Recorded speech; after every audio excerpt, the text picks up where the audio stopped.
Si tu es infirmière et que tu bosses de jour comme de nuit, que tu manges souvent à la va-vite, que tu as déjà essayé de perdre du poids et qu'aucune méthode n'a jamais vraiment fonctionné pour toi, reste bien jusqu'à la fin de cette vidéo parce que ce que je vais te montrer va littéralement changer ta façon de voir la perte de poids. Je sais que ton métier est l'un des plus durs physiquement comme mentalement. Et je sais aussi à quel point c'est frustrant de se sentir bloqué dans son corps, sans routine, sans énergie et avec des horaires qui ne nous permettent pas de faire comme tout le monde. Et c'est exactement pour ça qu'avec ma copine qui est elle-même infirmière, on a créé une méthode 100% pensée pour toi.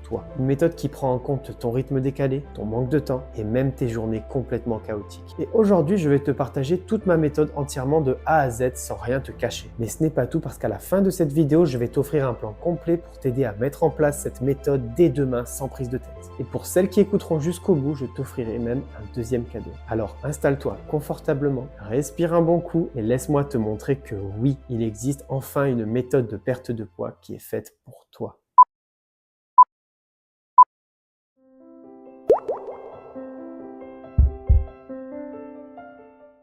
Alors, je fais un petit disclaimer rapide avant de commencer la vidéo. Je veux vraiment que tu écoutes bien cette vidéo et que tu sois bien attentif. Pourquoi? Parce que cette vidéo, elle pourrait littéralement changer ta vie.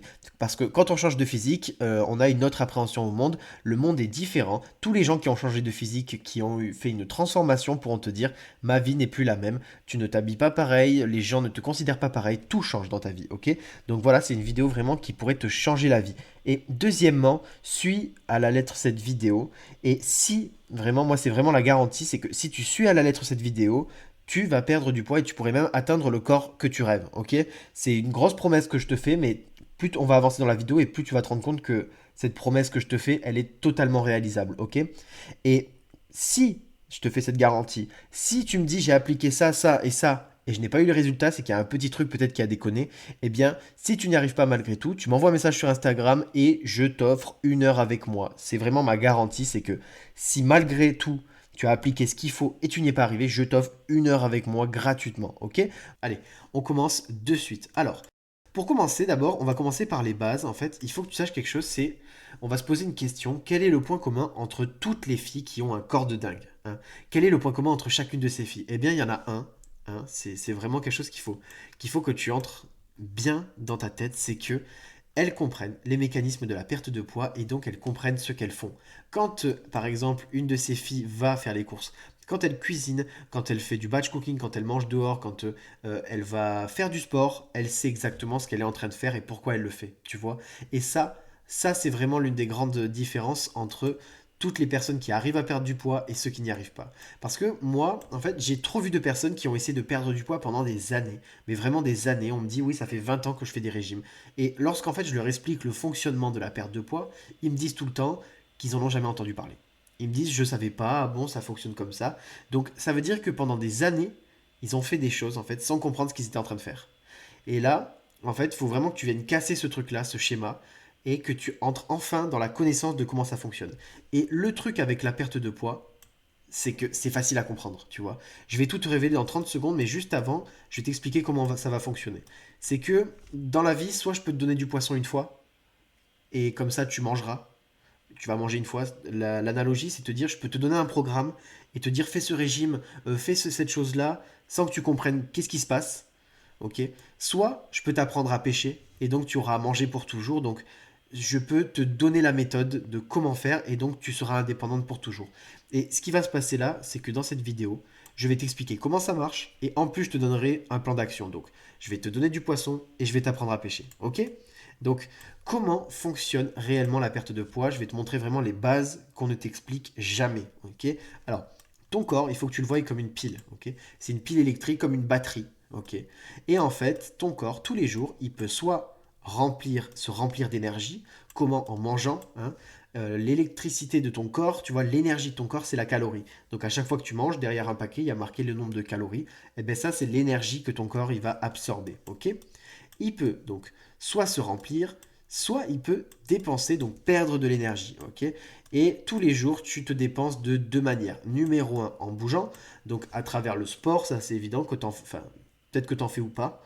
Et deuxièmement, par la dépense spontanée, c'est-à-dire quand tu vas marcher pour aller au travail, quand tu peut-être fais le ménage, quand tu cuisines, quand tu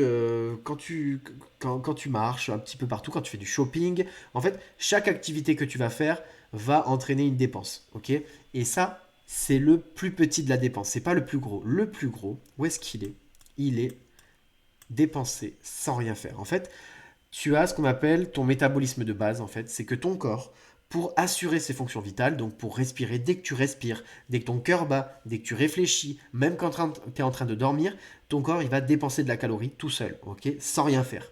Et c'est ça le plus gros de ta dépense calorique. Moi, tu vois, par exemple, j'ai une montre connectée qui calcule la dépense calorique que j'ai. Et donc, je sais par exemple combien de calories je dépense pendant que je dors. Et je dépense entre 600 et 800 calories, tu vois. Mais vraiment sans rien faire, ton corps il va dépenser aussi de la calorie. Donc maintenant, ce qu'il va falloir qu'on sache, c'est combien de calories j'ai besoin de, enfin combien mon corps dépense de calories tous les jours, ok? Et si tu sais ça, tu sauras enfin combien il faut que tu manges. Est-ce que là je suis en train de trop manger? Est-ce que là je mange pas assez? Est-ce que là je mange comme il faut pour maintenir mon poids? Est-ce que là je suis en train de perdre du poids? Est-ce que j'en prends, etc. Ok? Donc là il y a un lien ici.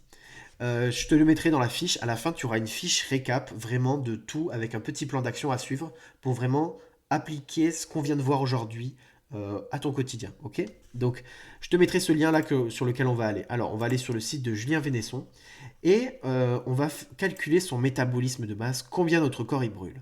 Alors, numéro un, tu vas prendre l'équation tout en bas. Femme, âge, on va dire que tu as 27 ans. On va dire que tu fais 1,72 m et que tu pèses 85 kg. On va calculer, et voilà. 2118 calories. Ton corps, il dépense, ok, pour remplir ses fonctions vitales, 2118 calories. Et après, il faudra additionner le sport que tu fais, la dépense que tu fais tous les jours. Donc, comme on a vu au-dessus, la dépense spontanée ou le sport. Si par exemple, tu vas courir pendant 1 heure, je sais pas moi, tous les jours pendant 1 heure, ce qui est très rare, et surtout très compliqué quand tu es infirmière, tu vas dépenser à peu près 600 calories. Donc tu pourrais ajouter 600 calories en plus à ces 2100. Donc tu seras à 2700. Mais là, voilà, qu'est-ce qui va se passer? C'est qu'on va partir d'un truc très simple à calculer. Tu vas aller sur ton application santé si tu as un iPhone. Si tu n'as pas d'iPhone, tu vas télécharger une application qui va compter le nombre de pas que tu fais tous les jours.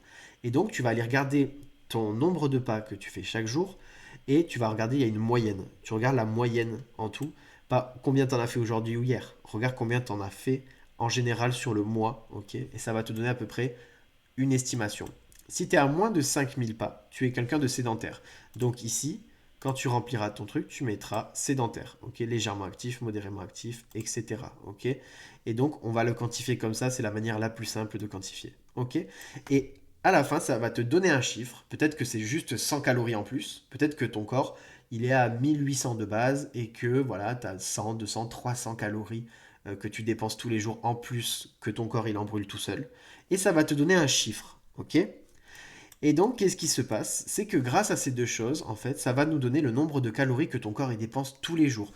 Une femme, elle dépense environ 2000 calories par jour, une femme sédentaire. Et si tu en manges plus, qu'est-ce qui va se passer? C'est que ton corps, il va stocker cette énergie en trop. Ok, si tu manges plus de 2000 calories. Et si tu manges moins, ton corps, il va vouloir puiser dans ses réserves. Et là, tu vas perdre du poids. Ok? C'est pas plus compliqué que ça, hein. Donc, par exemple, exemple tout bête, disons que Marie, elle dépense tous les jours 2100 calories. Si Marie, elle se dit dans la journée, je vais manger 2100 calories, ok, son corps, il va pas bouger. Si elle mange autant qu'elle en dépense, son corps, il va pas bouger. Par contre, si Marie se dit, je vais manger plus que 2100 calories, je vais en manger 2800, eh bien son corps, il va grossir, ok.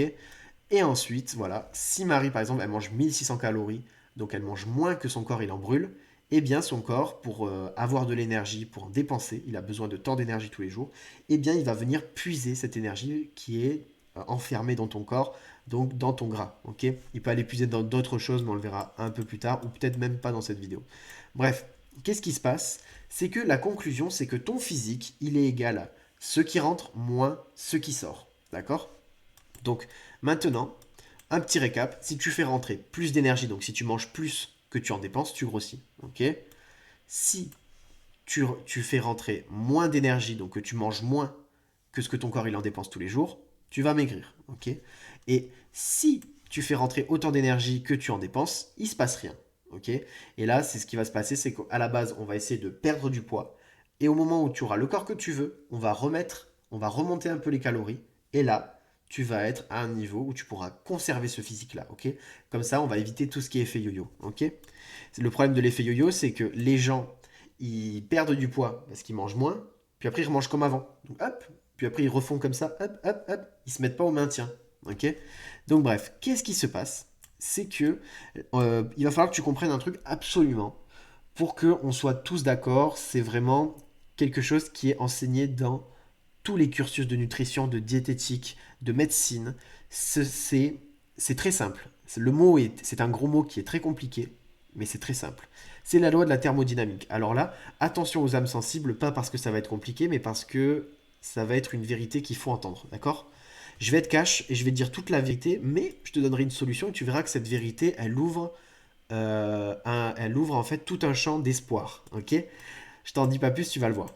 Il faut en fait que tu entendes cette vérité, c'est que si tu veux enfin perdre du poids, en fait, il va falloir que tu comprennes que toute la matière qui constitue ton corps, elle est rentrée par ta bouche. Ok? Qu'est-ce que je veux dire par là? C'est que ton corps, il n'invente pas de la matière tout seul. Chaque molécule, chaque atome de gras, de muscle, de tout ce qu'il y a dans ton corps, en fait, chaque chose, c'est toi qui l'as amené à l'intérieur. Ok? T'es pas une centrale nucléaire, t'es pas un trou noir, ton corps ne crée pas de la matière à partir de rien. Ok? On ne peut pas créer du gras à partir de rien. Ok? Et ce qui va se passer, c'est que lors de cette masterclass, je vais aussi te mettre en bleu comme ça des études qui viendront appuyer pour te montrer en fait que ça sort pas de mon chapeau. Et là, c'est carrément l'OMS qui te dit le corps humain obéit à la loi de la thermodynamique, l'énergie ne peut ni être créée ni détruite, seulement transformée. Ainsi, si une personne consomme plus d'énergie qu'elle n'en dépense, le surpoids est stocké généralement sous forme de graisse. Voilà. Donc ton corps ne peut pas inventer du gras. Pourquoi je te dis ça? Parce que souvent en fait, j'entends que voilà, je prends de la cortisone, euh, j'ai un système hormonal flingué, c'est ma thyroïde, je stresse, j'ai une maladie, j'ai une addiction. En fait, toutes ces choses-là, elles inventent pas de la matière dans ton corps. Si tu prends de la cortisone et que tu manges pas, tu vas pas grossir, ok? Ça, c'est une certitude. Et en fait, toutes ces problématiques, ce qu'elles vont faire, c'est qu'elles vont dérégler ta faim, elles vont dérégler ta satiété, elles vont dérégler ton métabolisme, mais ça te fait pas prendre du poids si tu manges moins que ton corps il en dépense, ok? Donc là, je t'ai mis un petit message d'une de mes élèves qui me dit bilan moins 17,5 kg. Je pensais qu'avec mon hypothyroïdie et ma prise de cortisone, j'étais condamnée à finir grosse. Franchement, merci, c'est une renaissance pour moi. Oui, parce que peu importe, même si tu prends de la cortisone, même si ton système hormonal est flingué, même si je ne sais quoi, si je te fais manger moins que ton corps il en dépense, et ça ne veut pas dire crever de faim, pour le coup, pas du tout. Et on va le voir en dessous, tu vas voir que si tu as faim lors d'un régime, ou d'une diète, c'est qu'elle est mal faite. Ok? Et donc voilà, il faut vraiment que tu te dises, peu importe, quoi qu'il arrive, tu vas perdre du poids si tu manges moins que ce que ton corps il en dépense. Il n'y a aucun facteur qui existe actuellement sur Terre qui peut prouver que, voilà, moi je crée de l'énergie tout seul. Je crée de la matière tout seul. Si c'était le cas, en fait, tu serais étudié par la science. Ok? Mais quoi qu'il arrive, tout n'est pas entièrement de ta faute. Et on va le voir juste après pourquoi et comment y remédier facilement, mais tout n'est pas de ta faute. C'est un peu ta faute, mais pas entièrement, ok? Bref, si tu manges moins que ton corps en dépense, il est impossible que tu sois en surpoids. Retiens bien ça, il y a des gens qui t'ont fait croire ça pour essayer de te dédouaner, te dire c'est pas ta faute, quoi qu'il arrive, tu n'y peux rien, et le seul moyen de régler ça, c'est de prendre ma pilule magique, ok? Là, vraiment, dis-toi que un professionnel de santé, jamais il te dira que c'est impossible. Ok? Et il y a beaucoup d'expériences qui nous ont montré ça, comme l'expérience du Minnesota, ou même les tragiques événements entre 39 et 45, c'est que si tu manges pas assez, tu vas obligatoirement maigrir. Personne n'est sorti des camps, personne n'est sorti de l'expérience du Minnesota en surpoids, d'accord? Dans l'expérience du Minnesota, rapidement, ce qui s'est passé, si tu veux la lire, mais en pause, c'est que on a fait dépenser 3200 calories aux personnes tous les jours en leur donnant à manger seulement 1500. Et ce qui s'est passé, c'est qu'il y a eu une perte de poids rapide, ok? Et donc voilà, conclusion, tout le gras qui est en trop dans ton corps est le résultat de ce que tu as mangé, d'accord? C'est la base de tous les cursus en nutrition, en diététique, en biologie, en médecine. N'importe quel diététicien te le dira, c'est la base. Ne pas être d'accord avec ça, c'est remettre en question toute la science, la biologie, la physique, et on va pas faire ça aujourd'hui parce qu'on va pas y arriver, d'accord? Alors, donc, vraiment, Le je mange presque rien et je grossis quand même, c'est impossible. Ok, c'est vraiment littéralement impossible. Et c'est une bonne nouvelle. Ok, c'est une bonne nouvelle. Ça veut dire que en fait, tu peux changer quoi qu'il arrive, tout ça par toi-même. Ok, donc quoi qu'il arrive, oui, ça implique qu'on a peut-être pas fait les choses bien, mais bonne nouvelle. Même si tu dis que tu penses que tu as un mauvais métabolisme, même si tu penses que peu importe, tu peux changer toutes les choses par toi-même. Je n'ai jamais vu quelqu'un qui n'est pas capable de perdre du poids, peu importe la problématique de santé. Ok, peu importe, vraiment. Donc, ne te dis pas qu'il va falloir que tu ailles voir un gastro-entérologue, ne te dis pas qu'il faut que tu ailles voir un endocrino, euh, peu importe. Tout ça, tu peux le changer toi-même. Ok. Donc, on va voir comment faire ça. Pour faire ça, il va falloir que tu comprennes, il y a trois piliers dans la perte de poids, ok? Et chaque personne qui a réussi une perte de poids ont maîtrisé ces trois piliers. Et ils sont chacun extrêmement importants, ils sont interdépendants, ok? S'il y en a un qui foire, tout foire, d'accord? Donc, pilier numéro un, c'est l'organisation et l'environnement, ok? Toutes les personnes qui ont réussi à atteindre un objectif ont organisé leur vie en direction de cet objectif, leur environnement en direction de cet objectif. Ils ont ils n'ont pas eu un environnement qui jouait contre eux, d'accord? L'environnement, ça se travaille, on verra dans plusieurs vidéos en fonction de toi, parce que à chaque infirmière, il y a un contexte, donc il y a un environnement qui est différent, ok? Et qu'est-ce qui se passe, c'est que dans l'environnement, ça comprend ce qu'il y a autour de toi, chez toi, quand cuisiner, quand faire ses courses, quand faire du sport, s'il faut en faire ou pas aussi, hein.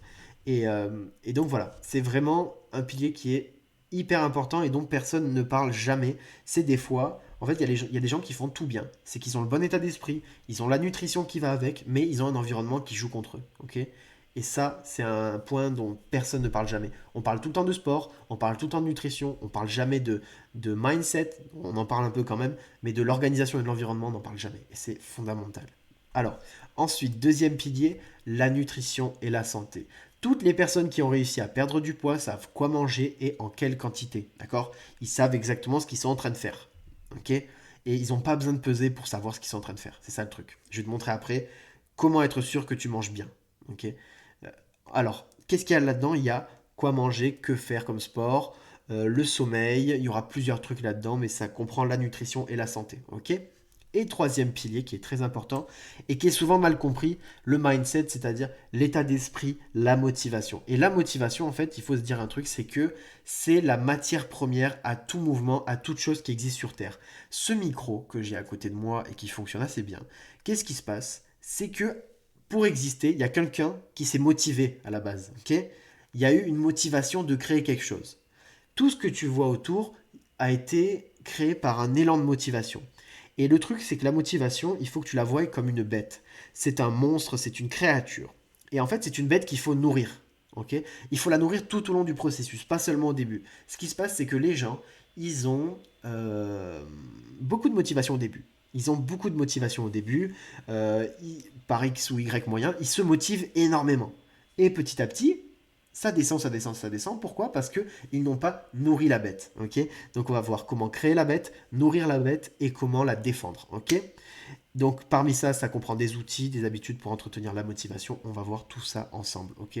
Après, je vais t'en montrer une partie qui permet à aller à 90% des personnes qui seront ici d'arriver à débloquer tout ça. Et après, moi, j'ai plein d'autres outils. Ça, c'est une question de personnalisation. Mais là, on va voir vraiment les principaux. D'accord? Donc, revenons à nos moutons. Toi, tu es infirmière, ok? Et le facteur numéro un qui fait échouer une transformation physique, c'est le contexte, c'est l'environnement, ok?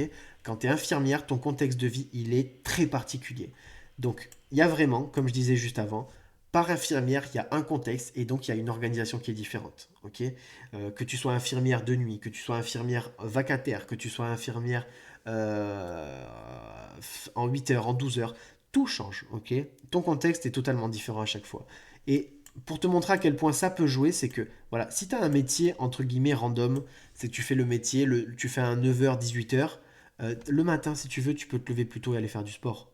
Le midi, tu peux aussi aller faire du sport entre midi et deux. Tu peux aussi faire du sport quand tu as fini ta journée. Tu peux aussi avoir le temps de cuisiner en fin de journée. Alors que, par exemple, un 12 heures, comme par exemple, ma copine fait des 12 heures. Et ce qui se passe, c'est qu'elle, le matin, si elle veut se réveiller, elle se lève en général à 5h30 parce qu'elle aime bien immerger avant d'arriver au travail, de ne pas avoir les yeux collés. Donc elle aime bien prendre son temps, prendre soin d'elle le matin, et donc elle se lève à 5h30. Si elle voulait faire du sport le matin avant de se réveiller, qu'est-ce qui se passe? C'est qu'elle devrait se lever à 4h30. C'est pas faisable. Et ensuite, dans la journée, aucun moment pour faire du sport. Elle est avec les patients au réfectoire, elle mange avec eux, mais elle peut pas aussi le midi partir comme ça et aller faire son sport, revenir. Et le soir, elle finit à 19h30. Elle rentre à 20h, 20h30. Donc tu peux pas aller faire du sport, tu as beaucoup moins de temps pour cuisiner, sinon ça fait que quand tu enchaînes avec un 12h encore le lendemain, bah, tu peux pas. Tu peux pas. À moins que tu dormes 3 heures, ce qui n'est pas du tout souhaitable. Donc, voilà. Le truc, c'est que l'environnement et l'organisation créent une routine. Ça te permet d'avoir une routine qui te permet d'ancrer des habitudes qui te permettent de réussir cet objectif. Le truc, c'est que quand tu es infirmière, avec ton planning changeant, c'est dur d'avoir une routine. Ça peut te paraître compliqué, mais tu vas voir que c'est pas si compliqué que ça. C'est largement faisable. Et quand tu vois par exemple le planning de quelqu'un qui a un travail, un job un petit peu, disons, normal entre guillemets, eh bien elle a tout ce qu'il faut, enfin, elle a une espèce d'organisation qui lui permet d'avoir une routine. C'est beaucoup plus, c'est complètement différent pour une infirmière. Donc, ce que j'observe souvent, c'est que quand t'as pas le temps de cuisiner le soir et que t'as pas de routine stable, il arrive en fait que on cuisine des choses toutes prêtes, rapides à cuisiner et qui sont rarement bonnes pour ta perte de poids, ok? Et en plus de ça, c'est qu'avec des horaires changeantes ou en finissant tard, eh ben, souvent c'est très compliqué de s'inscrire à un sport et de suivre un sport. Ma copine, par exemple, elle voulait se remettre à la danse. Ben, quand tu as un spectacle en fin d'année et que tu dois vraiment suivre les cours qui sont à des heures qui sont à peu près, peut-être, disons, elle a un cours le mardi, le jeudi, je ne sais quoi, elle pourra pas suivre à chaque fois si ses horaires sont changeants tout le long. Donc, même en finissant à 19h30, le temps d'arriver, le cours est souvent déjà terminé. Donc voilà, ça fait que en termes de sport, c'est assez compliqué. Même si tu veux faire du badminton, si tu veux faire du sport en équipe, c'est assez compliqué. Donc voilà, c'est ça vraiment les problématiques liées à l'environnement de l'infirmière et à l'organisation. Mais ça, tu le sais déjà. Donc bref, en fait, ce qu'il va falloir que tu fasses, c'est que il va falloir régler ça et trouver une organisation qui s'adapte à ton contexte personnel, à toi, ok? Et c'est plus facile que tu ne l'imagines. On peut se dire, ah, ça a l'air super compliqué. C'est pas, enfin, c'est vraiment, c'est juste différent, en fait. C'est juste différent, ok? C'est pas plus compliqué, c'est juste différent. Et donc, pour trouver ce contexte-là, tu as deux options. Option numéro 1, tu peux regarder dans mes vidéos. Peut-être que ce sera peut-être pas encore toute sortie le temps que tu vois cette vidéo. Normalement, il y aura tout. Ok? Donc, tu vas regarder dans mes vidéos. En fait, j'ai essayé de couvrir la plupart des contextes d'infirmières. Et en fait, dedans, je vais t'expliquer comment t'organiser. Si tu es infirmière en 8 heures, si tu es infirmière vacataire, si tu es en 12 heures, si tu es infirmière de nuit, si tu es libérale ou si tu es en intérim. Je vais faire une vidéo cas par cas avec plusieurs types d'organisations qui peuvent être sympas en fonction de ton cas. Tu vas sur ma chaîne YouTube et tu trouveras ça normalement. Ok? Et option numéro 2, si tu veux pas t'embêter, tu m'envoies un message sur Instagram et tu m'expliques ton contexte. Et ce qui va se passer, c'est que je t'expliquerai comment faire. Ok? Je réponds à tout le monde, c'est vraiment quelque chose, je tiens à cœur à répondre à tout le monde. Donc n'hésite pas, tu me fais un petit message sur Instagram. Ok? Alors, ensuite, l'environnement. L'environnement, c'est affaire au cas par cas. Là, on a vu l'organisation, maintenant on va parler de l'environnement. L'environnement, c'est affaire au cas par cas. Certaines personnes, en fait, elles ont clairement un environnement qui joue contre eux, et d'autres ont juste deux, trois trucs qui freinent leur progression. Et tu vas voir vraiment l'importance de tout ça. On va voir ensemble les cas les plus fréquents de mauvais environnement et certains petits trucs qui vont vraiment, vraiment faire la diff. Ok? Donc, chez toi, on va faire la chasse aux intrus. Il va falloir que tu fasses la chasse aux intrus chez toi. Il y a des choses chez toi qui sont clairement mauvaises pour ta santé et pour ta perte de poids et avec lequel tu as un mauvais rapport. Ok? Donc, les intrus, c'est pas nécessairement des choses qui sont mauvaises pour la santé. Si tu manges une banane par jour, ça va. Si tu te mets à manger 5 bananes par jour, d'un coup, c'est plus compliqué. Ok? Les cacahuètes, c'est pas mauvais pour la santé. Si tu en manges des poignées devant la télé, ou si tu manges 100 grammes de cacahuètes tous les jours, ça fait 600 calories, c'est énorme. C'est énorme. Et donc, ça fait que, voilà, tu vois. Donc, c'est pas forcément des mauvaises choses. En fait, il faut que tu te poses une question. Quand tu vois un aliment, tu te demandes, est-ce que j'en consomme tous les jours? Est-ce que j'en consomme trop lorsque j'en mange? est-ce que j'ai un bon rapport avec cet aliment?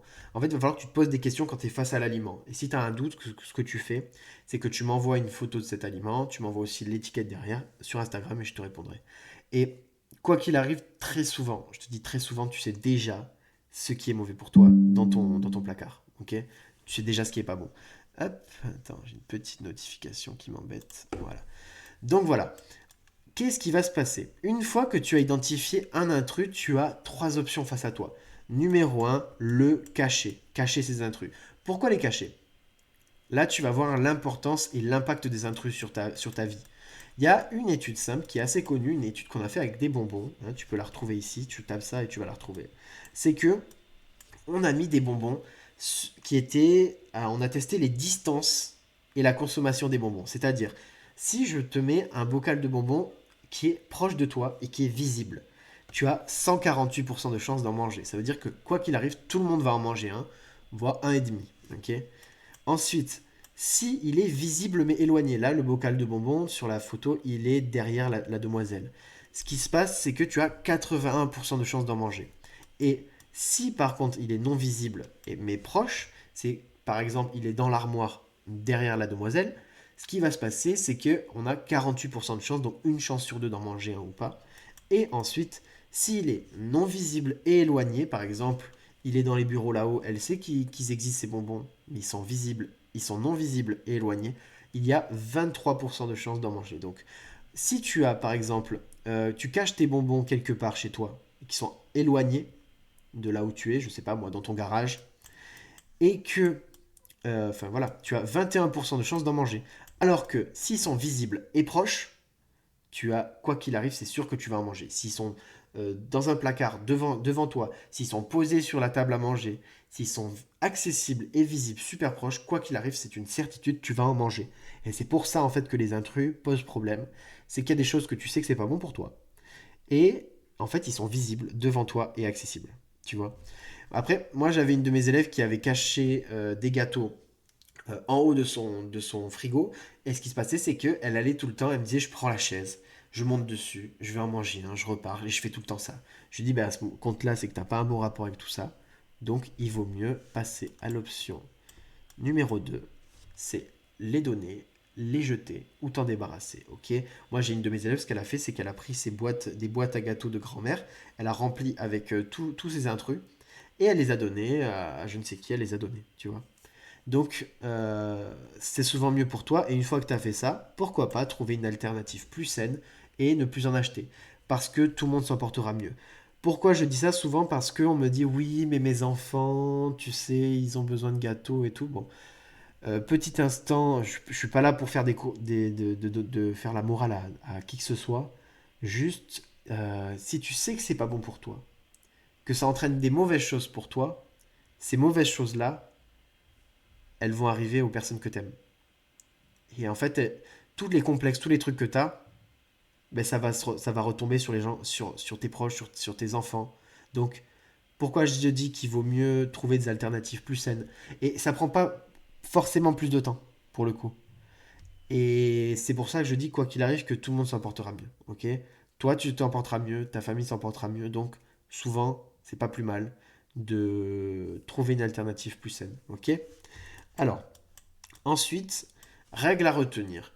Tu ne manges pas ce que tu n'achètes pas. Ok? Pour ne pas manger quelque chose, il suffit de ne plus l'acheter. C'est comme si je te disais, pour arrêter la cigarette, il suffit de plus fumer. Ça paraît un petit peu comme ça, mais celui-là est plus concret quand même. Ok? Donc, hop, pour commencer à appliquer ce conseil-là, fais tes courses une fois par semaine, grand maximum. Ok? Grand maximum une fois par semaine. Pourquoi? Je dis ça parce que, en fait, numéro un, pour le temps. En tant qu'infirmière, en fait, les jours de travail, tu as moins de temps pour t'occuper de tes proches, tu as moins de temps pour faire les courses, tu as moins de temps pour cuisiner, tu as moins de temps en fait que les autres. Donc, en fait, c'est primordial que lorsque tu rentres de ton 12 heures, tu ailles pas en plus de ça faire des courses. C'est une perte de temps monumentale. Et deuxièmement, pourquoi? C'est une question d'exposition, de surface de contact. Ok. Il faut réduire sa surface de contact avec les choses qui te desservent. Plus tu vas faire tes courses et plus tu t'exposes à des tentations. Ok. Au début, en fait, tu vas arriver et tu vas tenir le coup. Tu vas être motivé, donc tu vas passer devant, tu vas dire ah ça va, pas envie. Ensuite, tu vas commencer à être frustré, tu vas dire, tu vas bugger devant le truc et tu vas te poser la question, est-ce que je l'achète, est-ce que je le prends, est-ce que je le prends pas. Et ensuite, qu'est-ce qui va se passer? C'est que tu vas craquer un jour, ok? Et si tu vas faire tes courses 3 fois par semaine, tu as 156 chances de craquer, ok, par an. Si tu les fais une fois par semaine, tu as 52 chances par an de craquer. Et si tu vas les faire seulement une fois par mois, comme moi je fais, tu as 12 chances de craquer par an. Tu vois? Donc vraiment, tu réduis considérablement ta surface de contact avec les choses qui sont mauvaises pour toi. Et là, tu vois, j'ai une de mes élèves qui m'a dit, depuis 6 mois, je fais mes courses seulement une fois au début du mois, et c'est tellement un gain de temps que je ne me vois plus revenir en arrière, et au passage, j'ai moins de cochonneries dans mes placards. Donc, pour dernier rappel, pour ne pas manger quelque chose, il suffit de ne plus l'acheter. Ok. Alors, dans ton environnement, il te faudra aussi absolument des bons outils. Alors, on n'a pas l'impression comme ça, mais c'est vraiment quelque chose qui peut changer et grandement faciliter ta perte de poids. Ok. Quelques exemples qui font la diff. Numéro un, par exemple, le spray à huile. Un spray à huile peut littéralement te faire perdre du poids. Pourquoi? Parce que, pour cuisiner, les gens, ils utilisent en moyenne une cuillère à soupe par repas. Ok. C'est-à-dire qu'ils utilisent une cuillère à soupe le midi, une cuillère à soupe le soir. Ce qui fait 65 700 calories par an, ce qui équivaut à 21 marathons. Ça fait à peu près 2 marathons par mois. Il faudrait que tu fasses 2 marathons par mois pour brûler les calories de l'huile que tu mets dans ta casserole pour cuisiner. Ok. Quand tu as un spray à huile, tu en mets beaucoup moins. Donc bref, utilise ce spray à huile, ça te fera économiser de l'argent et ça te fera perdre du gras. Ok. Et pourquoi je te dis ça, économiser de l'argent? Parce que, comme dit une de mes élèves, depuis que j'ai acheté un spray à huile, j'ai l'impression d'en acheter beaucoup moins souvent. Donc elle achète beaucoup moins souvent de l'huile. Par conséquent, mon corps doit en consommer moins aussi et c'est pas plus mal. Merci pour l'astuce. Donc bref, ensuite, qu'est-ce qui peut faire la diff? Ce sont des achats, entre guillemets, plaisir. Qu'est-ce que je veux dire par là? En fait, euh, il y a des gens en fait qui ont du mauvais matos pour cuisiner. D'accord. Beaucoup de gens ont du mauvais matos pour cuisiner, ça fait que tu n'as pas envie de cuisiner. Quand tu as un couteau qui coupe pas, quand tu n'as pas d'éplucheur à légumes et que tu dois éplucher ton légume avec un couteau, quand tu n'as pas ce qu'il faut, ok, ou que tes outils sont mauvais, ben t'as pas de plaisir à couper, à cuisiner, à couper tes légumes, à tout ça, ok. Donc essaye d'acheter par exemple des couteaux qui coupent, tu vois. Juste d'avoir au moins un couteau qui coupe. Tu achètes un bon couteau qui coupe et tu verras que tout est plus simple, c'est un gain de temps et c'est bien plus un plaisir de cuisiner. D'accord? Ensuite, un autre exemple, c'est par exemple, tu achètes un rice cooker. Le rice cooker, ça te permet de faire du riz. Tu prends du riz, tu le mets dedans. Tu peux mettre du quinoa, tu peux mettre des patates, des pommes de terre douces, tu peux mettre tout ce que tu veux. Tu mets la quantité d'eau qu'il faut, t'appuies, tu vas à la douche, tu reviens, c'est fini. Ok. C'est vraiment un gain de temps pas possible. C'est comme par exemple l'air fryer. Bon, tu peux en trouver des pas trop chers, mais tu peux en acheter un très bien aussi. Enfin, tu peux en trouver des très bien pour pas trop cher. Et vraiment, c'est un gain de temps. Tout ce qui est en train de faire cuire quelque chose pendant que tu fais autre chose, c'est un gain de temps. Imagine, tu as ta poêle, tu mets ta viande à cuire, tu mets un couvercle à feu moyen doux. Ensuite, tu mets ton riz à cuire dans ton rice cooker. Ensuite, tu as un air fryer qui fait cuire tes légumes sur le côté. C'est super simple. Tu rentres de ton 12 heures, tu déclenches, pap. Voilà, tu vas te doucher, tu reviens, c'est prêt. Tu as un repas équilibré et c'est fini. Ok. Tu vois vraiment, il faut vraiment que tu te dises que les outils, en fait, ils sont là pour te faire perdre du poids, gagner du temps et te donner du plaisir à cuisiner. Ok. Donc n'hésite pas à acheter tout ce qui te facilitera la vie et tout ce qui facilitera ta perte de poids, tout ce qui te fera gagner du temps. Ok. C'est vraiment important. Il y a une corrélation entre l'investissement que tu es prêt à mettre dans ta perte de poids et les résultats que tu as. C'est une certitude. Ok. Et surtout, si tu as acheté un bel appareil ménager pour cuisiner, de beaux couteaux, tu auras envie de t'en servir. Ok. Donc, ensuite, on va passer au moment peut-être qui t'intéresse le plus, c'est la nutrition et la santé. Ok. Donc, maintenant, à table, on va discuter nourriture. Mais avant, ok, il faut que tu comprennes un truc, c'est que, un petit récap, il y a deux leviers pour perdre du poids, ça tu le sais. Il y a la dépense calorique, donc par l'activité spontanée ou le sport, et la nourriture. Parlons un petit peu de cette dépense, ok. Il faut absolument que tu saches un truc, c'est que le corps humain, il est designé, hein, il est créé, il est fabriqué de manière à être constamment en mouvement. Il est fait en fait pour marcher entre 15 000 et 30 000 pas par jour. Si tu as regardé ton application santé, tu as dû voir que tu en es bien loin, ok. Moi, je suis à une moyenne de 15 000 pas. Mais parce que j'ai une démarche moi-même où je vais marcher moi-même pour essayer de les atteindre, tu vois. Mais la plupart des gens n'y arriveront pas, n'auront peut-être pas le temps pour ça. Donc, il faut que tu saches quand même vraiment, que tu te mettes en tête que ton corps, il est designé pour être une créature d'endurance. En fait, l'humain est un chasseur-cueilleur. C'est un animal qui est un chasseur-cueilleur, ok? Nous sommes faits pour marcher, courir, grimper, s'asseoir et se relever toute la journée. Et par exemple, si tu prends un chien et que tu l'assois dans un canapé et que tu lui dis ne bouge plus, reste sur l'ordi et marche 30 minutes pour aller au travail et revenir, il va être en très mauvaise santé, ok? Et c'est ça le problème, c'est que résultat, c'est que la sédentarité au moyen long terme, elle est dangereuse pour l'humain. Ça, c'est vraiment quelque chose d'important à retenir. C'est ça nous rend gros, ça nous rend malade, ça nous rend fatigué et ça peut même nous tuer, ok? C'est la sédentarité actuellement est responsable de, je vais pas me mouiller, mais elle est responsable vraiment de beaucoup, beaucoup, beaucoup de morts et de maladies modernes. C'est une certitude, ok? Je vais pas te sortir de chiffres pour pas me mouiller. Peut-être dans une autre vidéo, je ferai les recherches. Donc voilà, je te l'appuie maintenant. L'humain, il est fait pour marcher entre 12 à 15 km quotidiens. Ce sont des données anthropologiques et physiologiques. Tu as les sources ici, ok. L'anatomie humaine est optimisée pour l'endurance, ok. C'est là, que ce soit la marche plantaire, les tendons, tout est fait pour une activité soutenue mais régulière tout le temps. L'humain est fait pour bouger tout le temps, ok.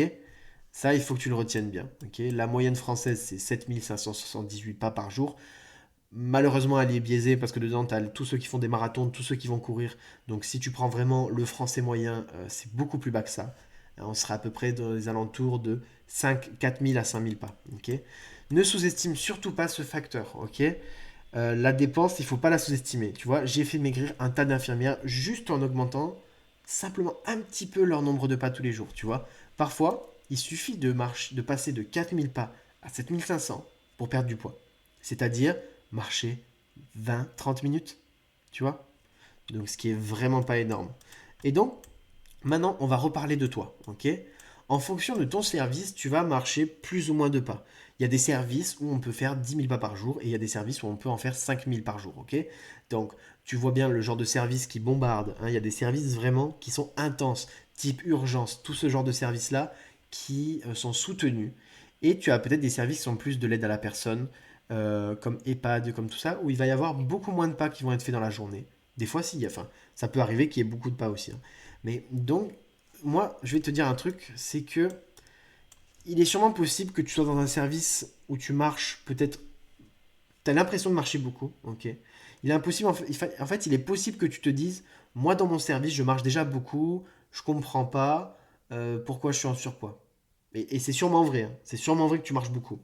Mais moi, ce que j'ai remarqué avec le temps, c'est que les infirmières, en fait, elles ont tendance à avoir une dépense calorique qui est irrégulière. Et c'est normal. Pourquoi? Parce que la plupart des gens, hein, en moyenne, ils marchent 3000 pas, en réalité à peu près 1500 à 2000 pas quand ils sont en repos. Et ce qui se passe, c'est que certes, tu fais par exemple un 3 fois 12 heures, tu vas marcher 10 000 pas, ok. Tu travailles dans les urgences en 12 heures. Tu vas faire 10 000 pas là, tu vas faire 10 000 pas mardi, tu vas faire 10 000 pas mercredi. Mais après, tu as 4 jours de repos. Donc ce qui va se passer, c'est que tu vas très peu marcher à ces moments-là. Et quand on fait la moyenne globale sur la semaine, tu vas être à une moyenne très basse. Ce qui se passe, c'est que lundi, tu perds du poids, mardi, tu perds du poids, mercredi, tu perds du poids, et jeudi, vendredi, samedi et dimanche, tu en prends. Tu vois. Donc ça fait qu'à la fin, la personne sur la moyenne prend du poids, malgré le fait qu'elle marche pas mal quand elle travaille. Tu vois. C'est souvent une des raisons qui est peut-être la plus fréquente pour moi chez les infirmières. Ok. Donc, face à ça, tu as plusieurs solutions qui sont très simples. Numéro un, aller marcher 30 minutes à 1 heure sur ses repos. Si là, tu vas marcher une demi-heure à chaque fois, là, même jusqu'à 1 heure, si tu arrives à caler 1 heure de marche, tu seras à tes 10 000 pas largement à la fin de ta journée. Donc, 10 000, 10 000, 10 000, 10 000, 10 000, 10 000. Si tu manges à si tu as une alimentation qui est à peu près saine, tu vas perdre du poids, tu vas vraiment avoir un ventre plat. Tu vois. Hop, revenons là. Donc la marche, c'est vraiment une des meilleures choses que tu puisses faire. Ok, 30 minutes à 1 heure sur tes jours de repos. Ensuite, qu'est-ce qui se passe? Tu peux faire la salle de sport. La salle de sport, on peut y aller n'importe quand, il n'y a pas de groupe, c'est pas un sport d'équipe, C'est très facile d'accès, c'est très simple. Tu as plein de machines, c'est super sympa. Je t'ai préparé un programme qui est adapté en fonction de si tu veux prendre du muscle, si tu veux perdre du gras. Donc, je t'ai fait vraiment un programme adapté qui sera dans le fichier à la fin, dans le document. OK? Et ensuite, tu peux faire du sport à la maison. Donc, ça peut être du HIIT, du Tabata, du Pilates, ok? Je t'ai fait une super liste des meilleures chaînes YouTube pour le HIIT, pour le Tabata, pour le Pilates que tu pourrais suivre. Et je t'ai fait un espèce de petit programme que tu pourras suivre lors de tes jours de repos. Comment organiser ça pour faire ton sport à la maison, quels outils, comment faire, comment préparer, quel est le meilleur moment, etc. Hein, je t'ai fait une petite fiche qui va tout expliquer. Alors, on va aller sur la solution la plus simple et la développer. C'est la marche, c'est gratuit, ça fait pas transpirer, tu seras pas essoufflé. Donc vraiment, c'est peut-être l'une des meilleures options. Comment tu peux faire cette marche? Hein, c'est vraiment, je pense que la marche est le truc qui a fait maigrir le plus de gens sur Terre. Ok. Comment tu peux faire cette marche? Tu peux la faire en regardant une série, tu peux la faire en écoutant de la musique, en écoutant un podcast, en promenant ton chien, en téléphonant à un proche, en écoutant une émission, en marchant de manière méditative. Moi, par exemple, j'ai une élève qui faisait son journal intime avec la fonction vocale. Elle écrivait dans ses notes en texte et elle enregistrait son journal intime, ses pensées, en marchant le soir, comme ça. Ok. Donc, vraiment, il n'y a pas, en fait, il n'y a pas de bonne pratique. Ok. L'important, c'est que ce moment soit agréable. Ok. C'est ton moment à toi. L'important, c'est la régularité. Donc, il faut que ce moment soit agréable. Tu vois, là, c'est un message que j'ai reçu d'une abonnée sur Instagram qui m'a dit: suite à votre vidéo, j'ai appliqué vos conseils et là, ça fait 3 semaines qu'avec mon copain, on marche le soir après les repas environ 40 minutes et je fonds à vue d'œil. Là, j'en suis déjà à 5 kilos perdus. Merci beaucoup. Tu vois, donc vraiment, la marche à pied, la marche juste comme ça, c'est un outil fabuleux. Et peut-être que tu peux être réticente en te disant: ah, mais marcher, ça m'embête. Mais n'oublie pas en fait que ton corps il est fait pour marcher en permanence, ok? Donc 30 minutes à 1 heure, c'est pas grand chose et ça peut vraiment faire une énorme différence, d'accord? Donc la marche, ne sous-estime pas, c'est très puissant. Bref, tu vas aller dans ton application santé et tu vas regarder ta moyenne de pas chaque semaine, ok? À la semaine. Et si tu manges bien, on va voir en dessous ce que c'est bien manger, et que ta moyenne de pas, elle est basse, ok? Donc tu marches pas beaucoup, ben, le coupable, c'est sûrement la dépense. Donc c'est peut-être que tu te dépenses pas assez.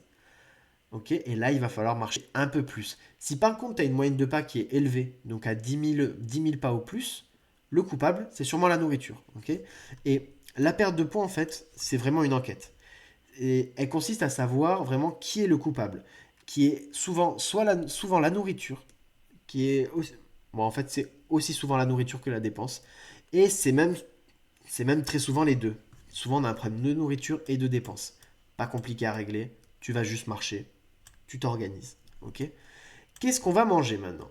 Ok, ça c'est vraiment quelque chose qui va t'intéresser. Je vais te montrer comment être certaine que ton assiette, elle est clean, que là tu vas pas déclencher de surpoids avec ça. Ok. Alors, il faut que tu saches que le corps humain est le même depuis 300 000 ans. Ok. Il y a beaucoup de gens, ça leur plaît pas quand je leur dis ça. Ils me disent oui, mais non, mais on a dû évoluer. Non, non. Le corps humain, c'est une vraie donnée anthropologique. C'est sourcé. L'Homo sapiens moderne est apparu il y a environ 300 000 ans. Notre génétique et notre biologie sont toujours la même. Ils sont toujours adaptés à une vie de chasse, de cueillette, de déplacement, pas un environnement sédentaire, hypercalorique, ultra transformé, chargé en sucre et en graisse industrielle. Donc voilà, notre corps humain, il fonctionne en termes de métabolisme quasiment de manière identique. Ok, il y a quelques petits changements, on ne va pas en parler dans cette vidéo, ça n'a pas un impact énorme. Le souci, c'est que depuis 45 ans seulement, qu'est-ce qui se passe pour nous? C'est que tu as accès à ça très facilement. Ok. Problème numéro un que ça engendre, c'est qu'en fait ton corps, il n'est pas fait pour boire 1 litre de coca tous les jours. Il peut le faire, mais il n'est pas fait pour. Tu peux donner à boire 1 litre de coca à ton chien, il va y arriver, mais tu comprends bien que il n'est pas fait pour. Tu vois. Tu voudrais pas que ton chien il boive 1 litre de coca. Tu sais qu'il serait en mauvaise santé. Ok. C'est pareil pour toi. Ok. Problème numéro 2, c'est qu'à cause de tous ces aliments, en fait, la chimie de ton cerveau, elle est habituée à des trucs qui sont trop stimulants et à la fois mauvais pour ta santé. Et résultat, c'est que tu es déconnecté du vrai goût des aliments. Donc ce qu'on va faire aujourd'hui, c'est qu'on va ensemble réapprendre à se reconnecter au vrai goût de l'aliment. Quel est le vrai goût d'une courgette? Quel est le vrai goût du poulet? Quel est le vrai goût d'un steak haché? Quel est le vrai goût d'un œuf? Je te dis pas de pas saler, de pas poivrer, de pas mettre un tas d'épices. Je te dis juste de manger des choses où il n'y a pas du glutamate, des espèces d'excitants pour le cerveau qui te font croire que ça, c'est le goût de la nourriture. Ok? Et ça, c'est peut-être la chose qui est pas le plus dur, mais c'est une vraie rééducation. C'est une réelle rééducation. Alors, le truc aujourd'hui, c'est que pour seulement 5 euros, tu peux avoir accès en bas de chez toi à plus de 4000 calories. Tu vois, pour pas cher en plus. Et beaucoup de calories accessibles pour pas cher. Ça entraîne en résultat physiquement, sur le plan physique, de l'obésité, diabète, hypertension, cholestérol élevé, maladies cardiovasculaires, etc. Et en termes de psychique et social, baisse de l'estime de soi parce que surpoids, anxiété, dépression, isolement social, discrimination, harcèlement, difficultés relationnelles, perte de confiance, troubles d'image corporelle, stress, etc. Donc voilà, on sait qu'aujourd'hui qu'une consommation élevée d'aliments ultra transformés est associée à de l'obésité, diabète de type 2, maladies cardiovasculaires et cancer. Ok. Donc il y a pas du bon actuellement. Notre corps n'est pas fait pour ça.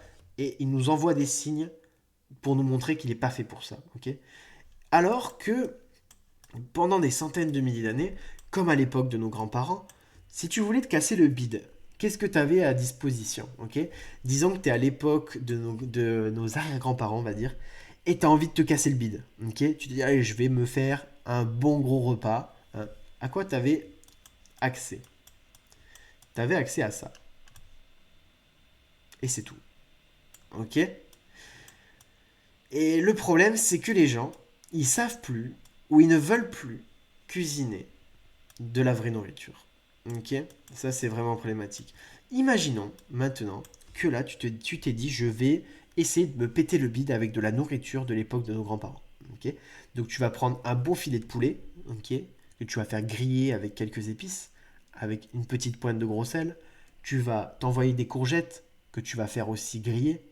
Tu vas t'envoyer des pommes de terre que tu vas mettre au four, donc 100 grammes de poulet, 300 grammes de courgettes, c'est énorme, 200 grammes de pommes de terre, c'est vraiment une grosse assiette, une très grosse assiette, et elle ne fait seulement que 375 calories. On a vu juste avant que une femme est aux alentours de 2000 calories de dépenses par jour. Son corps brûle 2000 calories, ok?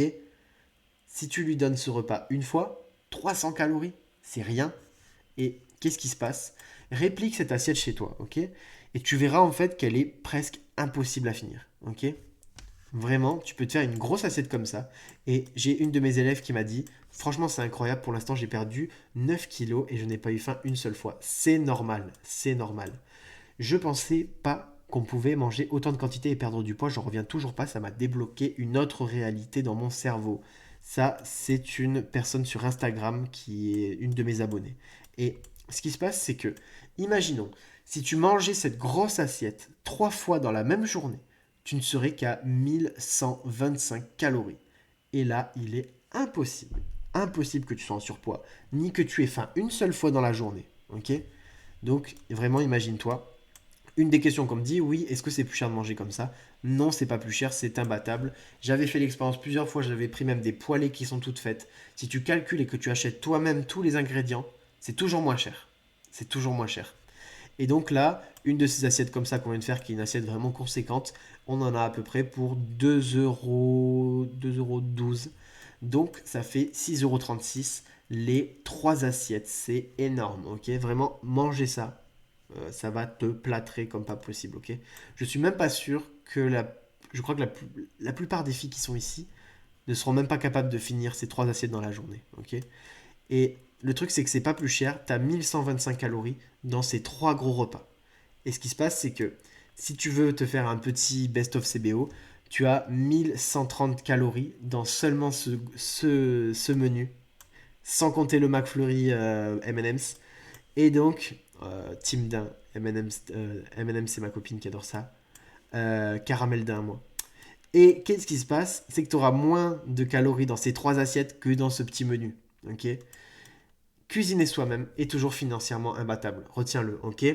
Là, une de mes élèves qui m'a dit, bilan, j'ai perdu 19 kilos et au passage, j'ai même fait des économies. Avec mon mari, on a calculé et ça fait une économie entre 150 et 200 € par mois sur les courses. c'est vraiment imbattable, ok? Une autre de mes élèves me dit, c'est normal que je n'arrive pas à finir mon assiette. Oui, c'est normal. Petite question, j'y réponds rapidement. Euh, on me demande souvent, j'arrive pas à faire la différence entre la faim et la gourmandise. Pour identifier si tu as réellement faim ou si tu as juste de la gourmandise, demande-toi quelque chose. Est-ce que là, tu es prêt à manger un gros bol de riz? Ok. Là, oh tiens, j'ai faim. Est-ce que tu es prêt à manger un gros bol de riz ou mieux, attends. Est-ce que tu es capable de manger une grosse assiette de courgettes là, maintenant? Si je te dis mange une grosse assiette de courgettes et tu me dis j'en ai pas envie, c'est que c'était de la gourmandise. Ok? Donc maintenant, passons à la suite. Là, maintenant que je viens de t'expliquer ça, tu commences à comprendre comment perdre du poids. Simplement, sans régime, sans avoir faim, et le tout avec des aliments qui sont riches en nutriments. Donc ça fait que tu as 0,40, 0 fringale, 0 régime. Ok? Si tu manges normalement, tu perds du poids. Ok? La clé en fait, c'est de manger des aliments qui sont normaux. De manger des aliments normaux, ok? C'est-à-dire des aliments qui existaient déjà au Moyen Âge, d'accord? Je vais te donner tous les dosages de chaque aliment pour être certain que tu n'es pas dans une assiette qui te provoquera du surpoids et que tu es vraiment sur une assiette qui te fera perdre du poids, ok? Je vais te montrer. Alors, comment constituer tes propres assiettes toi-même? Alors, numéro un, tu commences toujours par ta source de protéines. Demande-toi quelle est ta source de protéines, ok? Donc, par exemple, on va prendre 100 grammes de poulet comme dans l'exemple. Mais pourquoi en fait on commence par la protéine? Déjà, numéro un, parce que les gens ne consomment jamais assez de protéines. C'est peut-être l'une des premières carences en France. Il y a très peu de protéines. La protéine, c'est je fais une grosse assiette de pâtes et je vais mettre quelques dés de jambon et ça suffira. Non, non, non, non, non, non, non. Ou je vais me mettre une tranche de jambon. Les protéines sont pas si caloriques que ça. Et le truc qui est sympa avec eux, c'est que elles sont très satiétogènes. Donc, elles vont provoquer de la satiété. Tu auras moins faim. Plus tu manges de protéines, moins tu as faim. Ok? Et en fait, elles te permettront aussi de maintenir ta masse musculaire. Parce que lorsqu'on perd on fait une perte de poids, on ne perd pas que du gras. On perd aussi de la masse osseuse. On perd de l'eau. On perd du glycogène. On perd, on perd de la, on perd du muscle.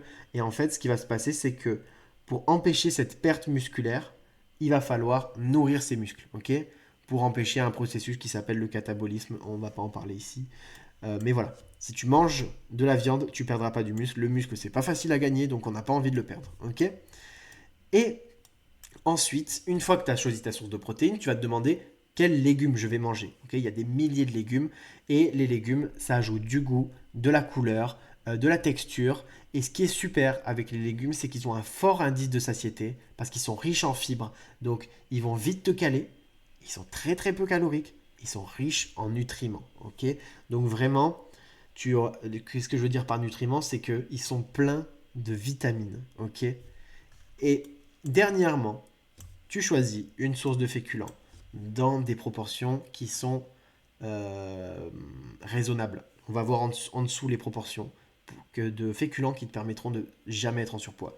Numéro un, il faut que tu retiennes quelque chose, c'est que les féculents, c'est le seul macronutriment qui n'est pas essentiel à la vie. Okay, tu peux passer ta vie. Le corps humain, en fait, n'a aucun besoin vital en féculents, céréales ou produits sucrés. Il sait produire ses propres glucides à partir de ce qu'il a déjà.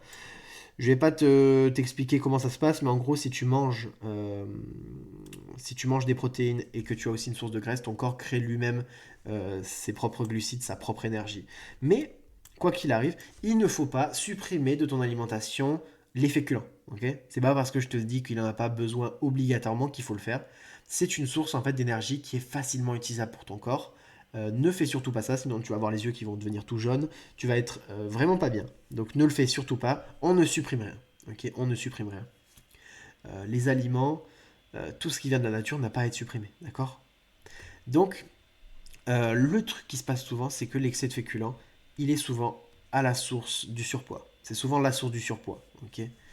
Hop, je t'ai mis ici, voilà, si tu veux regarder, mettre en pause. Voilà. En fait, dis-toi un truc, c'est qu'il y a peu de chances que tu sois en surpoids en mangeant de grandes quantités de protéines ou de légumes, ok? En mangeant beaucoup de poulet et en mangeant beaucoup de légumes, il y a très peu de chances que tu sois en surpoids. Par contre, si tu manges de grandes quantités de féculents, ça peut facilement provoquer du surpoids. Par exemple, si tu te fais une grosse assiette de pâtes carbo, ok? Les gens qui se font des grosses assiettes de pâtes carbo et qui mettent du pesto, les grosses assiettes de pâtes, les grosses assiettes de riz, ça peut provoquer du surpoids. Pourquoi? Simplement parce que les féculents, même si ce sont des sucres lents, ça reste des sucres quand même, ok? C'est juste des sucres qui se diffusent plus lentement. Mais c'est du sucre, ok? Soyons bien d'accord là-dessus. Et le corps, en fait, il n'est pas fait pour recevoir des grandes quantités de sucre, ok? Parce que depuis la nuit des temps, la seule manière de trouver du sucre, c'était par les fruits, ok? Et les fruits, déjà, il n'y en a pas toute l'année. Et surtout les fruits aujourd'hui, avant que les OGM existent, organismes génétiquement modifiés, ils avaient 30 fois plus de vitamines et surtout 10 fois moins de sucre qu'aujourd'hui. Donc, tu pouvais en trouver par du miel, mais c'était rare et risqué d'en récupérer, et tu avais des fruits, ok. Mais jamais en excès et jamais toute l'année. Voilà, comme je te dis, fait agroalimentaire, tu as les sources 30 à 50 fois plus riches en micronutriments et 5 à 10 fois moins sucrées, ok. Par exemple, pendant 300 000 ans, si tu voulais te manger un petit truc sucré, tu avais par exemple des pommes sauvages. C'était hyper acide et ils étaient disponibles seulement 2 semaines par an. Ok. VS aujourd'hui, donc pendant 300 000 ans, VS aujourd'hui depuis 45 ans, du sucre et du chocolat disponible 24 heures sur 24, 7 jours sur 7, pendant toute l'année. Ok.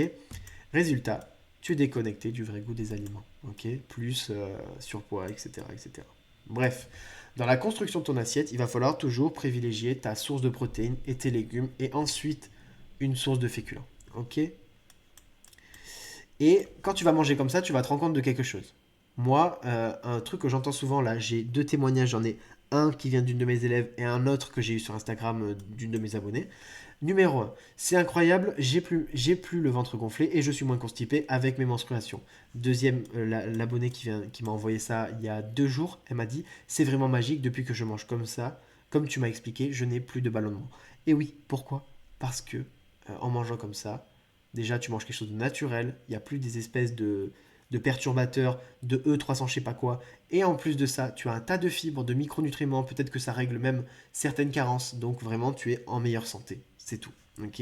Et donc quand tu es en meilleure santé, tout fonctionne mieux. Pour maigrir, voici les portions qu'il va te falloir, ok.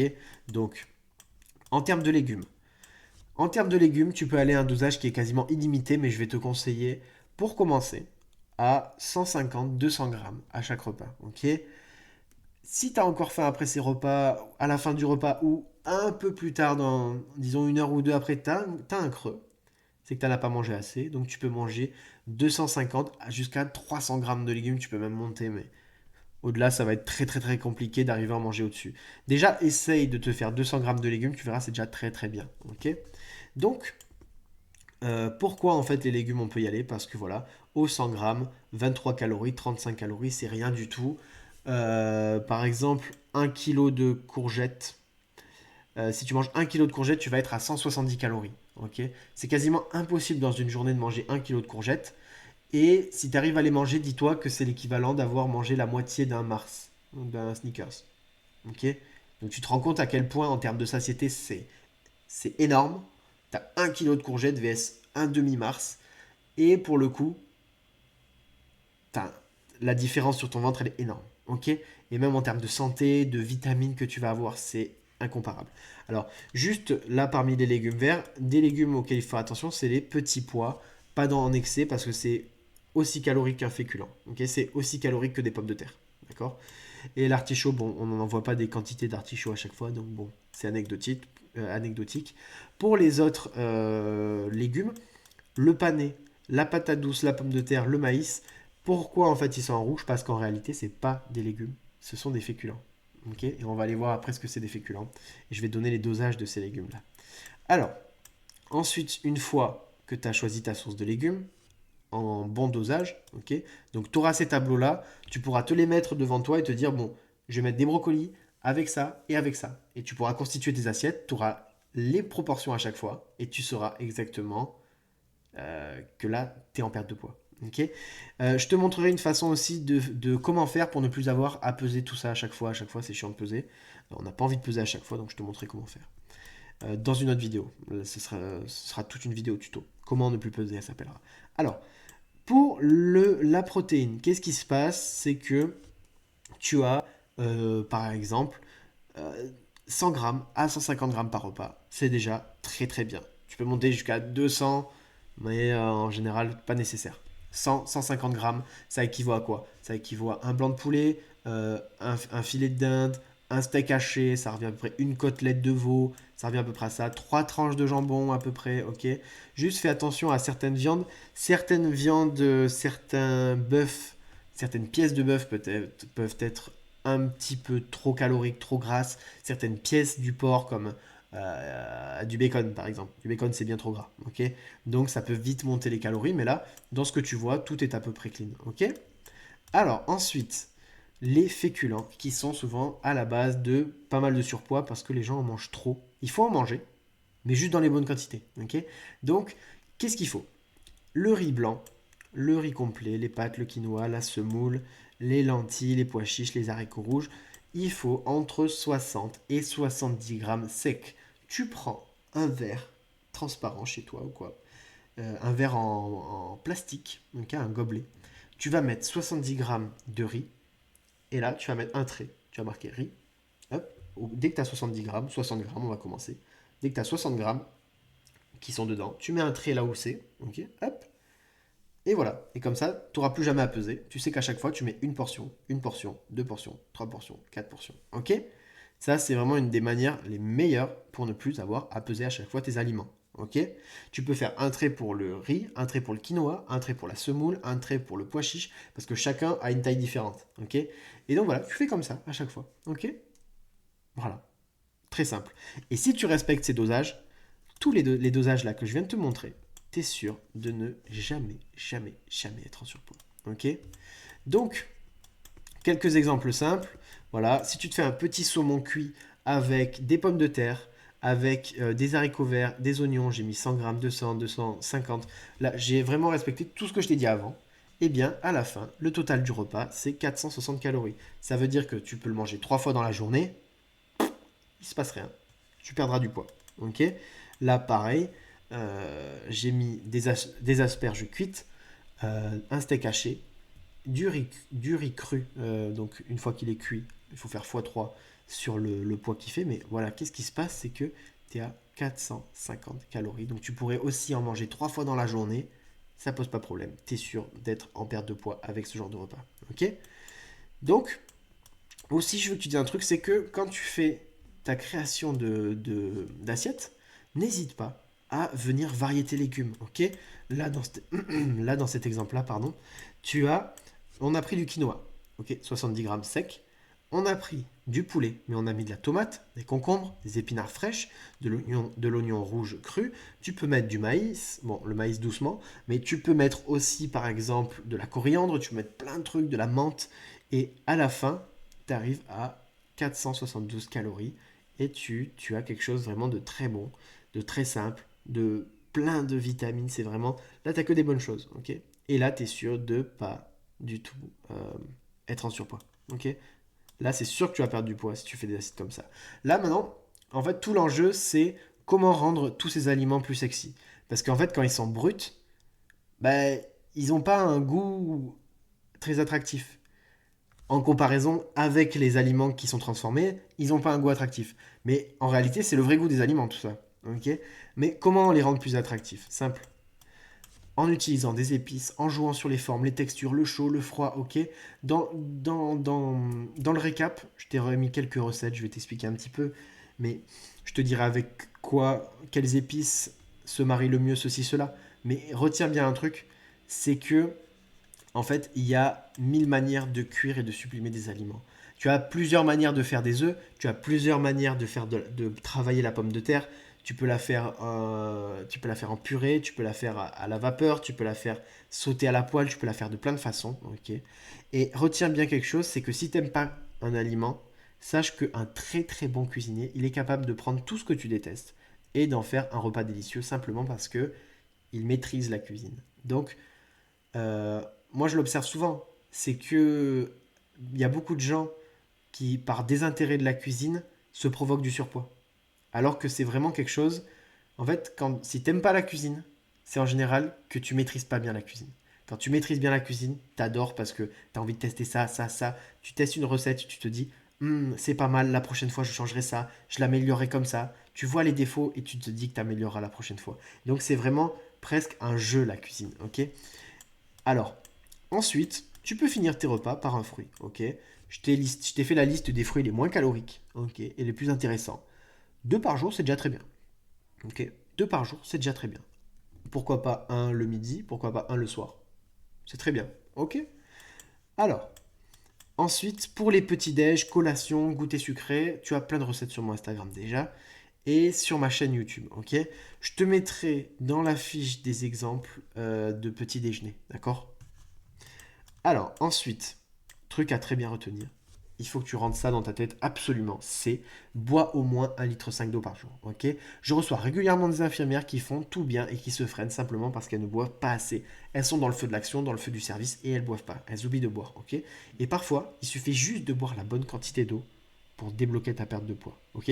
Retiens bien que ton corps, il est en perte de poids et il doit évacuer tout ça, ok? Il doit évacuer des toxines, il doit évacuer plein de choses, ok?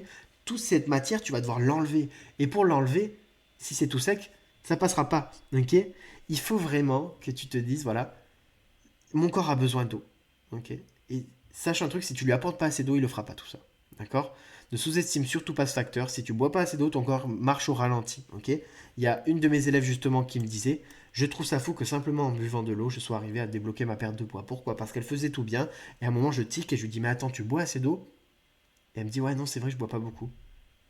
C'était ça la solution. Comme je t'ai dit, la perte de poids est une enquête. Alors, ne sous-estime pas le facteur sommeil, ok? Là, pourquoi? Parce que la fatigue va entraîner un manque d'énergie. Et ton corps, pour compenser, il va réclamer du sucre. Il va réclamer une énergie rapide, ok? Et donc, tu vas te mettre à manger du sucre. Ce sucre, il va déclencher un pic d'énergie, d'insuline, et ça va ensuite entraîner un crash d'insuline, d'énergie, etc. Donc, qu'est-ce qui va se passer? C'est que tu vas être fatigué, ok? Et quand tu es fatigué, tu as une baisse de la motivation, tu as un ralentissement du métabolisme, tu as moins envie de manger, et donc tu es fatigué. Et quand on est fatigué, pour compenser, notre corps, il va réclamer du sucre. Bon, tu as l'impression que la vidéo est en boucle, c'est normal. C'est parce que c'est un cercle vicieux, ok?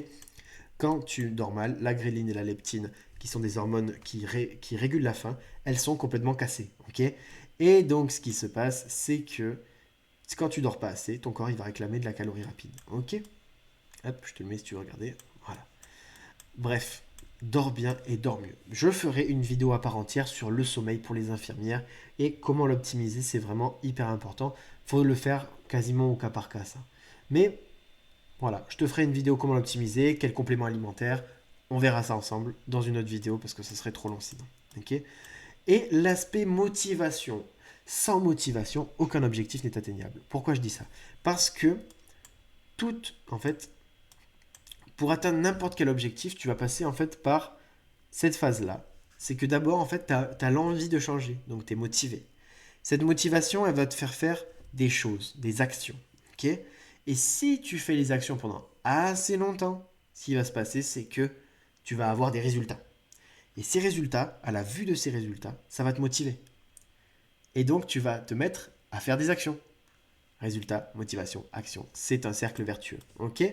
Pour atteindre n'importe quel objectif, tu vas passer par une phase qui est fondamentale à comprendre. Ok?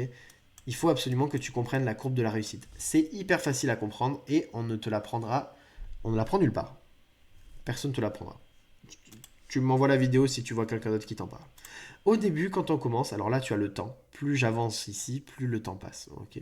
Donc là on est au tout début. Et là tu as l'intensité. Intensité de la motivation. Très motivé, pas motivé, très douloureux, pas douloureux, difficile, pas difficile. Ok.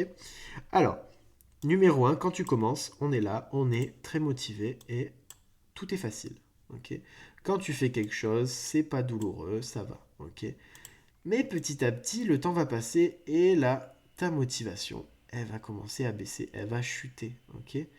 Et aussi, plus ta motivation va chuter, plus ça va être douloureux, plus ça va être difficile de faire les choses et donc la douleur va augmenter. Ok.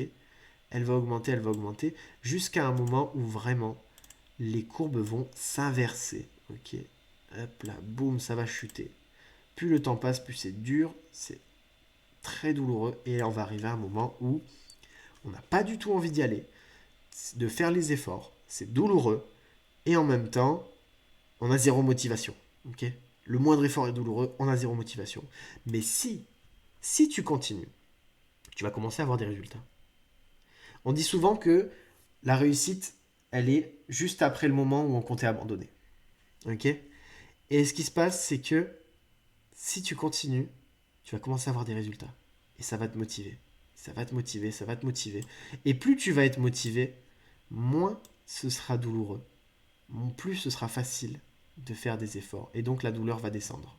Ok? Jusqu'au moment où ça s'inverse. Ok? Et que la douleur, hop, commence à disparaître. Et là, on a envie.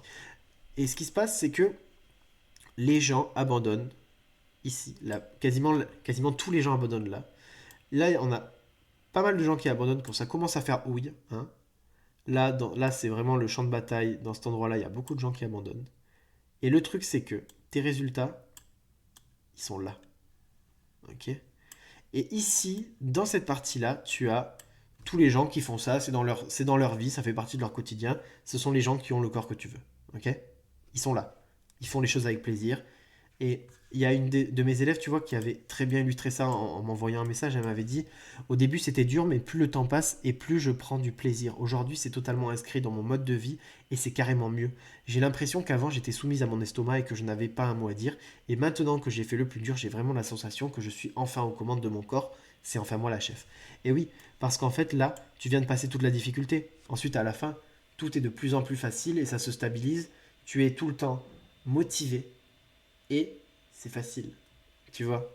Parce qu'en fait, tu as tout le temps des résultats. Tu as le corps que tu veux. Et tu sais que tout ce que tu as là, c'est le prix que tu as payé juste avant. C'est la douleur que tu as eu avant. Ok? Parce que tu es arrivé à passer ça. Voilà. Donc ça, c'est vraiment important de le comprendre, c'est que tes résultats, ils vont arriver juste après le moment où tu comptais abandonner.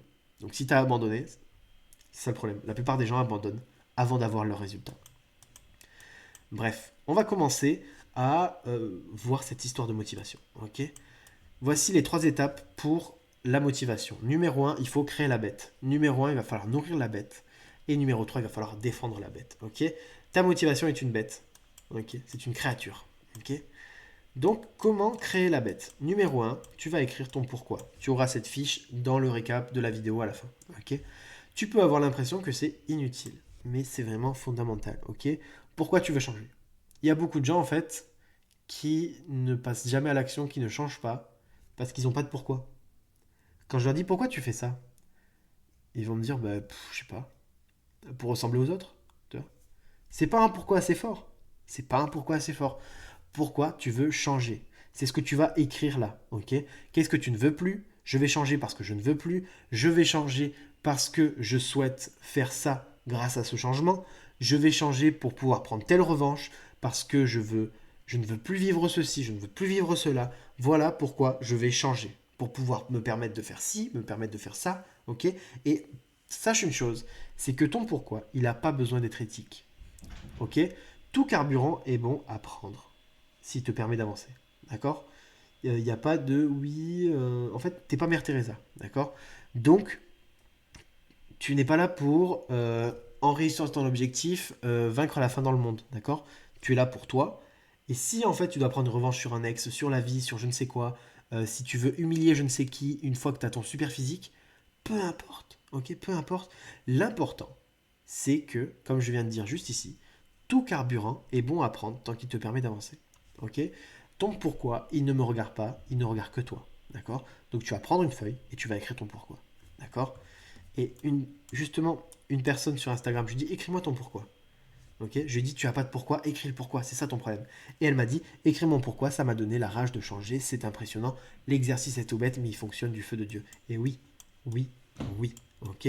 Numéro 2, la nouvelle identité. Pourquoi? Rien de ce qui existe en fait sur Terre n'existe s'il n'a pas été imaginé en amont. D'accord? L'imagination précède la création. Elle est, en fait, en fait, rien qui existe sur Terre, ce micro n'existerait pas si quelqu'un ne l'avait pas imaginé. Ok?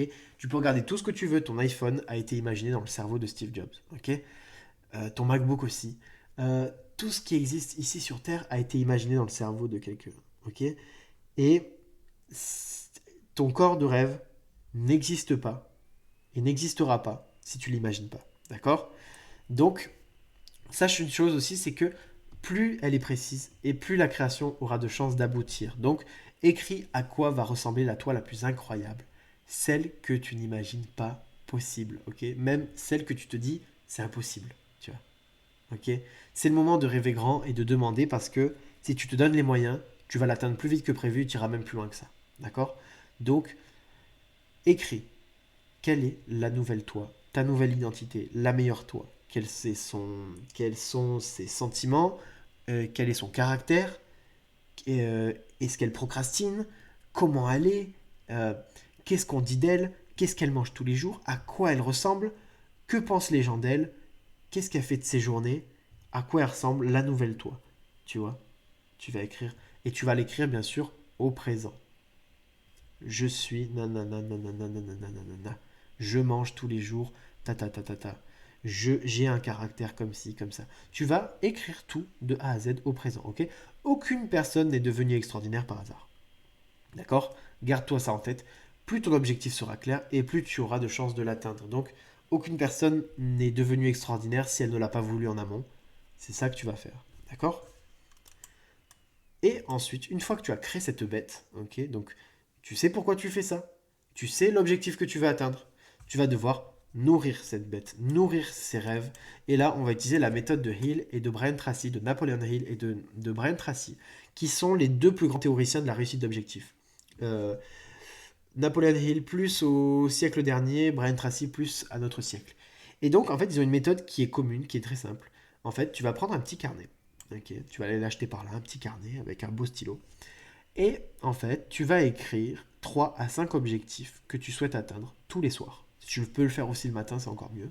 Mais si tu dois en choisir un tous les soirs avant de dormir, ok? Je vais pas t'expliquer ici les schémas en fait et qu'est-ce qui se passe en termes dans ton cerveau quand tu fais ça. Mais fais-moi confiance. Tu vas les écrire en fait de la manière suivante. Tu vas les écrire au présent ou au passé, comme si c'était déjà passé ou comme s'ils étaient déjà là, déjà réussi. Ensuite, tu vas le faire en mettant une limite de temps crédible. Ok? Tu dis pas en 2 jours j'ai eu mon corps, nanana. Ok? Pas du tout. Ok? Crédible. Et de la manière la plus détaillée. Par exemple, depuis décembre 2025, j'ai un corps de rêve, un ventre plat, des cuisses fermes, une énergie constante et une vitalité. Je pèse à présent 56 kilos. Ok? Tu écris tes objectifs au présent ou au passé comme s'ils étaient déjà arrivés ou au présent. T'en écris 3 à 5 tous les soirs avant de dormir. Et tu le fais, c'est ton rituel avant de dormir. Ok? Donc, c'est pas compliqué. Ça, tu le fais une fois, et ça, c'est juste une petite habitude à garder. Et quels sont les retours d'expérience là-dessus? J'ai un retour d'expérience d'une personne sur Instagram, d'une de mes abonnées. Ça fait 2 semaines que j'écris mes objectifs avant de dormir, et c'est drôle, mais j'en rêve la nuit. Et le matin, la première chose que je me dis, c'est aujourd'hui, je vais perdre du poids, je vais y arriver. Et oui, ça processe. Pendant la nuit, ton cerveau, il processe ça, ça tourne, ça tourne, ça tourne, ça tourne. Et donc, il le met en place dans la réalité, dans la journée. Et une de mes élèves qui m'a dit, depuis que je note mes objectifs avant de dormir, ça me met dans un mood quotidien où j'ai envie de faire mieux tous les jours. Ok? Donc, ça, c'est un bel exercice à faire. C'est vraiment beaucoup plus puissant que tu l'imagines. Ensuite, il va falloir protéger la bête. Donc, comment protéger la bête? En fait, ce qui se passe, c'est que on va parler rapidement de ce qu'on appelle le dopamine cycle. C'est le cycle de dopamine. En fait, la dopamine, c'est quoi? C'est littéralement l'hormone qui te permet d'avoir la volonté de faire des trucs dans ta vie. Ok? Ok, c'est vraiment la dopamine. C'est ce qui te fait agir dans la vie. Ok? Pendant la nuit, tu vas recharger cette dopamine. Et le problème, c'est que toute la journée, tu vas la dépenser dans des choses inutiles. Résultat, tu n'as plus de volonté pour faire les choses essentielles. Donc, exemple tout bête. À chaque fois que tu as une notification qui fait ting, ting, ting, ting, ting, cette notification déclenche de la dopamine. Ok? À chaque fois que tu scrolles pendant des heures sur TikTok, pourquoi après t'es lavé et t'as plus envie de rien faire? Parce que tu viens de vider ta dopamine. Ok? Quand tu manges du sucre, quand tout ça. Et en fait, tous les jours, tu as un cycle de dopamine qui est un enchaînement d'habitudes que tu fais tous les jours et qui vide ta dopamine. Ok? Et donc, à la fin, résultat, à la fin de la journée, tu n'as plus d'énergie pour faire ce qui est bon pour toi. Je ferai une vidéo qui est détaillée sur le sujet. Parce que là, c'est vraiment hyper important que je t'en parle. C'est vraiment, on touche aux neurosciences. On touche vraiment à la physiologie du corps humain. C'est vraiment important que je t'explique ça. Si tu veux en avoir un aperçu, hop, tu peux regarder ça maintenant. Voilà. Et c'est sourcé, j'invente pas ça de mon chapeau. Avant que je t'explique comment récupérer ton plan d'action, j'ai un autre cadeau pour toi. Vraiment, ça, si c'est encore disponible au moment de la vidéo, c'est vraiment une belle opportunité pour toi. C'est l'entretien métamorphose. Lors de cet entretien, ça va être un petit appel avec moi où on va définir tes objectifs ensemble. Ok. Je vais t'aider vraiment à clarifier tes objectifs. Deuxièmement, je vais identifier la cause réelle et les causes réelles des fois, parce qu'il peut y en avoir plusieurs, de ton surpoids. Ok. Et troisièmement, je te donnerai un plan d'action personnalisé pour atteindre ton objectif. Donc on va voir les objectifs, on va voir ce qui te freine aujourd'hui et on va mettre en place un plan d'action ensemble. Et cette chose-là, elle est 100% gratuite. Ok. N'hésite pas à prendre un appel, s'il en reste bien sûr, parce qu'un nouveau corps, ça peut littéralement changer ta vie. Et lors de cet appel, j'ai déjà observé de nombreux déclics, tu vois. Là, j'ai quelques petits témoignages suite à cet appel. C'est encore merci pour cet entretien. J'aurais jamais pensé que la source de mon surpoids venait de mon petit-déj. Ça, c'est ce qu'on a identifié lors de l'appel. Et pourtant, c'était tellement évident. Franchement, merci pour cet appel. Ça m'a fait un vrai déclic et chaque jour, je me sens de mieux en mieux. Je suis à 4 kilos en 3 semaines pour le moment. Et le dernier, vraiment, un grand merci, c'était super enrichissant. Je vais mettre à profit tous ces bons conseils dès lundi.